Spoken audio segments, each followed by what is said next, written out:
સત્ય news 24 કલાક।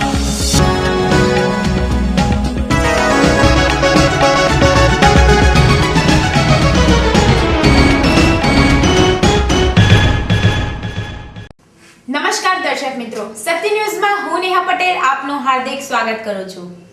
સમાચારોની શરૂઆત મુખ્ય સમાચારથી।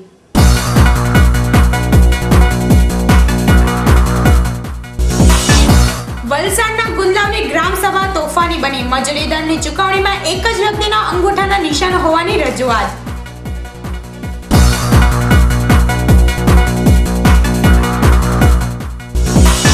ચણોઈ વન વિભાગે ₹1.5 લાખના સાગી લાકડાનો જથ્થો ઝડપ્યો। કોસમ કુવાના ઈસમના ઘરેથી ઝડપાયો જથ્થો।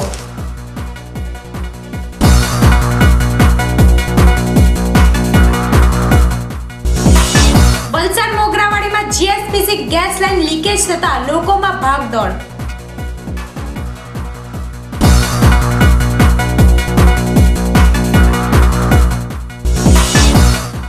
ઓઝરપાડા પ્રાથમિક શાળામાં વાર્ષિક દિનની થયેલી ઉજવણી।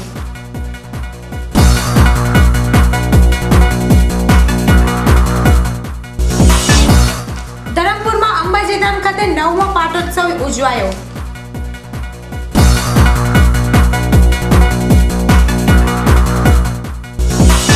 ધરમપુરના ઢોલ ડુંગરી ગામે ₹30 લાખના ભ્રષ્ટાચારની રાવ। વડાપ્રધાન સડક યોજના હેઠળ મંજૂર થયેલી ગ્રાન્ટમાં ગેરરીતિની ફરિયાદ।